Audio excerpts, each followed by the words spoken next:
आवाज़ इहो आहे। दोस्त सभु ॻाल्हाए विया आहिनि त मुल्क जे अंदरि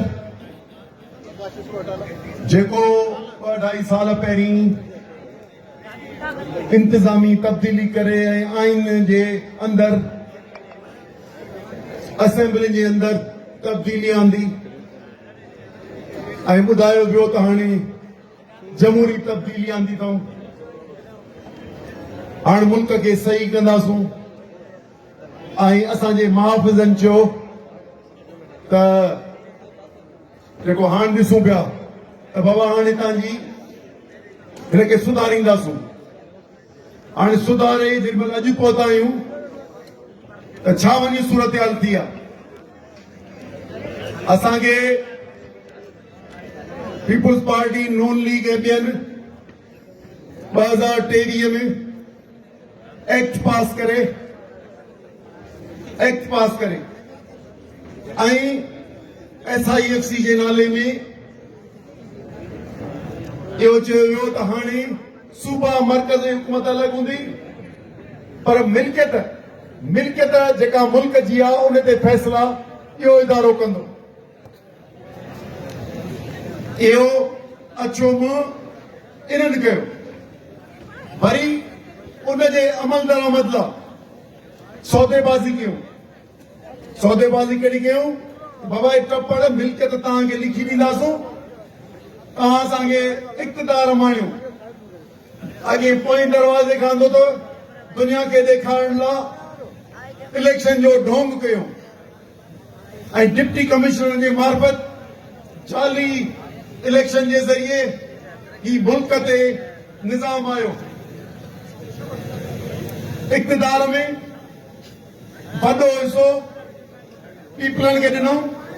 गवर्नरियूं सूबा डिप्टी कमिश्नर AC लॻा पिया त कीअं 45 47 फॉर्म कीअं नतीजा मटायूं ऐं ज़ोरी हुकूमतूं ठाहियूं।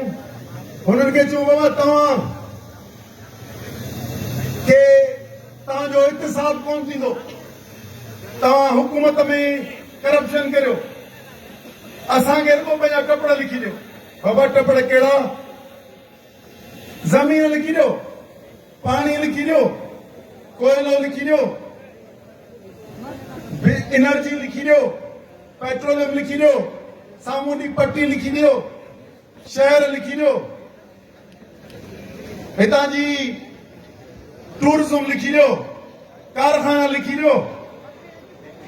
बाक़ी बस यानी जेका कीमती शइ आहे इन ते फ़ैसिला क्या SIFC कंदी ऐं बाक़ी जेका बचियल आहे थर में कीमती कोयलो आहे इहो असांजो आहे ऐं बाक़ी जेके टिबूं आहिनि इहे तव्हांजूं आहिनि। अस्पतालूं ऐं स्कूल वञी हलायो। पाकिस्तान में इहो जेको हवस थियो आहे ऐं हिन गेम जो मोरो ज़रदारी थियो ऐं उन सॼे जो सेक्शन जो हिकिड़ो हिसो जेको असांजो इताद थियो आहे उहो हिकिड़े सेक्शन ते आहे। उहो पाणी ज़राअत। हाणे ज़राअत में ज़मीनूं ऐं पाणी आहिनि। मौजूदा असांजो पाकिस्तान जी ज़रई ज़मीन जेका आबाद थी रही आहे उन में पोयनि 2 ॾहाकनि खां अक्सर वक़्त ते सिस्टम में पाणी घटि आहे ऐं उहो घटि सॼो सिंध बार खणंदी आहे। हाणे सिंध जूं कीमती मिल्कियतूं तव्हांजियूं आहिनि पर सामूंडी पट्टी असांजी आहे, उन्हनि जी आहे, समुंड उन्हनि जो आहे पर उते जेका तबाही पई अचे, समुंड ज़मीन खाईंदो पियो वञे। पाणी जेको असीं हिन फेडरेशन में शामिल थियासीं त पंहिंजी इहा ज़मीन खणी आयासीं, उते जा माण्हू खणी आयासीं, ॿिया माण्हू लॾे आया। जेको हादसो थियो 47 जो उन में मजबूरन हिकिड़ा माण्हू हिते लॾे आया ऐं उन्हनि सभिनी पंहिंजो वतन हिन ते ख़ुशहालीअ सां रहण ऐं महफ़ूज़ रहण जो फ़ैसिलो कयो। पर थिए छा पियो? मिल्कियत लिखी ॾियो, हिननि लिखी नहीं सघी। आस्ते आस्ते ऐतनामा ज़ाहिर थींदा वञनि। पहिरीं पाणी ज़ाहिर थियो। मीरपुर ख़ास में दोस्तनि खे यादि हुजे 4 महीना पहिरियां उते कॉन्फ्रेंस करे वियोसीं। उते ॿुधाए वियासीं त बाबा ही शयूं वञनि थियूं। ऐं पोइ तव्हां ॾिठो पाणी जो हींअर ज़मीनूं आयूं मथे पाणीअ जे मनसूबा सिंध जी 1.25 करोड़ एकड़ ज़मीन आबादी लाइक़ आहे। 80 लख एकड़ सिर्फ पंजाब में स्कीमूं ठहियूं आहिनि ऐं ॿियूं 20 लख एकड़ ॿियनि सूबनि में जंहिं सिंध में बशमूल। पर उहा ज़मीन पहिरीं ॻाल्हि त पाणी कोन्हे, पर जेकॾहिं नई ज़मीन कढो पिया ऐं पाणी पिया ॾियो त उहा वरी असांजी ज़मीन न हूंदी। मालिकी फिरी वरी धारी थी वई। अंग्रेज जॾहिं हिते कब्ज़ो कयो न 150-200 साल अॻे छा कयो? चयो बाबा जेके सरदार जेके माण्हू अची बर्तानिया जा वफ़ादार थियनि ज़मीन उन्हनि खे लिखी ॾींदासीं। अच्छा पोइ सिंध जे सरदारनि चङनि मुड़ुसनि जी टेगी मची वई। अरे ज़मीन बि पंहिंजी त ही लिखींदा ॾियनि कंहिंखे 5,000 एकड़, कंहिंखे 8,000 एकड़, कंहिंखे 10,000 एकड़ ॾींदा विया ऐं गॾु वरी लक़ब ॾींदा विया। कंहिंखे नवाब, कंहिंखे खान साहब, कंहिंखे सर। बाबा हे सभु तव्हांखे उहिदा तव्हांजा ज़मीनूं ॾिनियूं। अरे बाबा ही त अॻे ई थिया चङा मुड़ुस जिन इन अंग्रेज बादशाही खां इनकार कयो ऐं पंहिंजी मिल्कियत पिनी वठण खां इनकार कयो। उन्हनि लाइ दुखियालीअ कया ऐं सिंध जे माज़ीअ में वरी हिकिड़ी लांट लॻी ऐं अंग्रेज़नि जी ग़ुलामी थी ऐं बर्तानिया में वेठल बादशाह जो जीअं असां वफ़ादारी जा कसम खणी ऐं ज़मीनुनि जा परवाना वठी आया। अॼु SIFC जे नाले में, ग्रीन पाकिस्तान इनिशिएटिव जे नाले में असांजो वज़ीर आला, असांजो वज़ीर लिखी कपड़ ॾींदा वञनि। अरे बाबा असांजूं ज़मीनूं आहिनि। उते मंगरिया सभिनि खां वेठा आहिनि, उते मुख़्तलिफ़ कोहली वेठा आहिनि, उते मुख़्तलिफ़ अरबाब वेठा आहिनि मुख़्तलिफ़ पंहिंजनि ज़मीनुनि ते। न सरकारी आहिनि। अच्छा सरकारी आहिनि त हिते जे माण्हुनि जूं आहिनि या इन जी मालिकी जेका आहे सो इदारनि जी थींदी, गैर मुल्की कंपनियुनि जी थींदी, कंपनी सरकार जी थींदी। जो कहिड़े किताब में लिखियल आहे, दुनिया जे कहिड़े कानून में लिखियल आहे? पहिरियों हक़ ऐं आख़िरी हक़ उते जे मक़ामी माण्हूअ जो आहे जेको इहे रियासत असां खां फरे वई आहे। असांखे इहो क़बूल कंहिं सूरत में न आहे। रियासत हमारे साथ खेले ना।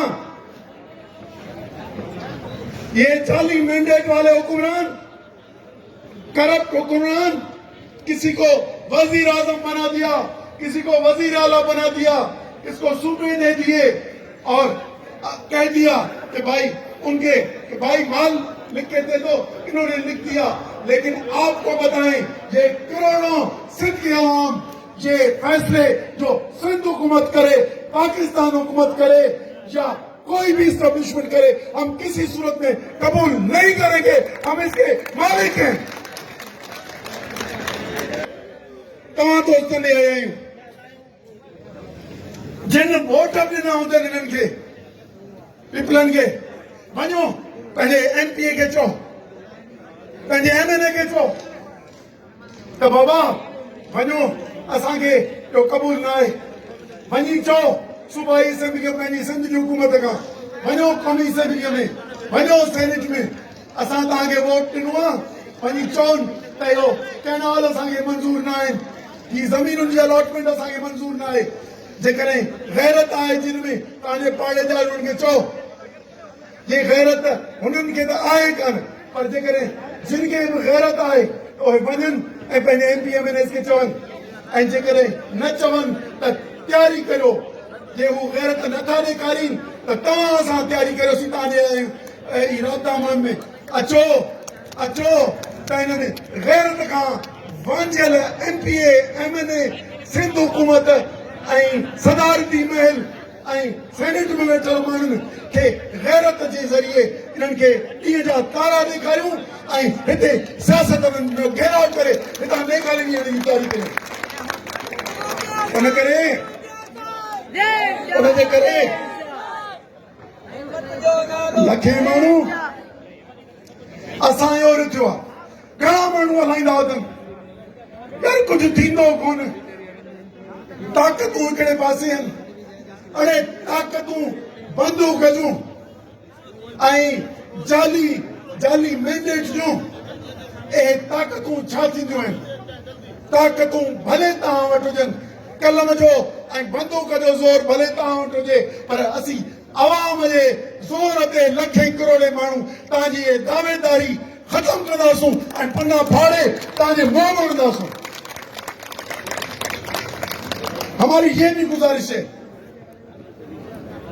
कि कहें तो Punjab police, Sindh police, frontier constabulary, Balochistan और सरहदी कांस्टेबलरी उसको अपग्रेड करें और जाके बॉर्डर पे मुल्क का तहफ़्फ़ुज़ करें। फिर ये SIFC के फैसले करें, फिर आप फैसला करें कि ज़राअत आपको करनी है, फिर फैसला करें कि इंडस्ट्री आपको चलानी है, फिर फैसला करें कि स्टेट का कारोबार आपको करना है, टूरिज्म आपको चलाना है, फिर फैसला करें कि भाई अब हमने काफी वक्त अभी तहफ़्फ़ुज़ किया, अब हमें सबक दिया है जरदारी में, आओ मिलके खाते हैं और मुल्क को लूटते हैं, और फिर आप भी आके इनसे मिलें और हमारी पुलिस को कहेंगे जाके बॉर्डर को तहफ़्फ़ुज़ करें, या फिर 65 की जंग में जैसे हुरों ने तहफ़्फ़ुज़ किया, तो अब छोड़ दें कि हम अपना तहफ़्फ़ुज़ करें, आप आगे ये काम करें। मैं फिर भी कहता हूँ रियासत के लोगों को, जिम्मेदार लोगों को, गलत रास्ते में निकल चले हैं। समंदर 270 किलोमीटर सिंध का या बलोचिस्तान का भी मिला लें 1000 किलोमीटर, ये कारोबारी लोगों को और इनके मकामी लोगों को आबाद करने दें और कारोबार करने दें, इंडस्ट्री चलाने दें, जमीनें आबाद करने दें। हमारी पाकिस्तान की 4 करोड़ 10 लाख एकड़ जो जमीन है कमान एरिया की, उसको हम आबाद कर रहे हैं। अगर आप 80 लाख से 1 करोड़ नई कमांड एरिया में डालेंगे तो सिंध का अक्सर इलाका आधे से ज्यादा बंजर हो जाएगा। हमारे अजला, बदीन, सिजावल, ठट्टा और कराची ये पूरा सॉल्ट्स में आ जाएगा। इधर कोई दरख्त, कोई पैदावार नहीं होगी। कई मील को हमारे हजारों स्क्वायर किलोमीटर तो पहले समंदर खा चुका है, लेकिन अब और हमारी जमीन कम होती जाएगी। तो मेहरबानी करके सिंध को अपना समझें। अगर सिंध के कोस्टल को, सिंध की डेल्टा को, सिंध के लोगों को, उनकी खुशहाली को अजीज रखते हो, तो ये जो ग्रीन पाकिस्तान इनिशिएटिव में आपने फैसले किए हैं, ये 6 कैनाल का हम में से गद्दार और दलालों को लेकर ये फैसले किए हैं, ये वापस लें तो फेडरेशन को हम अच्छे तरीके से चलाएं और कामयाबी से मुल्क को आगे चलाएं। ये है हमारी गुजारिश।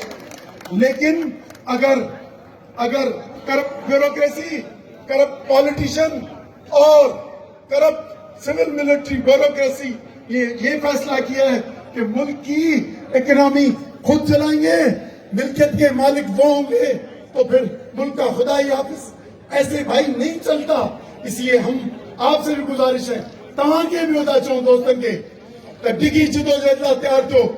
अॼु 1,1000 में माण्हुनि सां राब्ता करियूं पिया, पर निकिरो तव्हां रुगो सॾ में सॾ ॾियो, इहो दस आऊं तव्हांखे ॾींदुसि, तव्हीं रुगो सॾ में ॾियो। इन करे असांजा साथी असांजी सॼी तहरीक सिंधु दरिया बचाओ तहरीक, उन खां सवाइ आबादगारनि जूं तंज़ीमूं, उन खां सवाइ ॿिया शइ जी सभिनी में बेचैनी आहे। हमारी बेचैनी खत्म आपको करनी होगी रियासत को।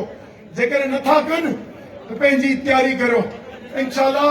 रुगो सॼो में सॼो अॼु मीरपुर ख़ासि में गॾु थिया आहियो, सुभाणे फ़ैसिलो करूं त हैदराबाद में लख माण्हू गॾु थिए त तव्हां पंहिंजा सभु कम छॾे पहुचो हुते त ॾिसो त ही कीअं था वञनि। सॼी सिंध ॾिसंदी, सॼो पाकिस्तान ॾिसंदो, सॼी दुनिया जे ज़मीन खे झंझोड़ींदासूं।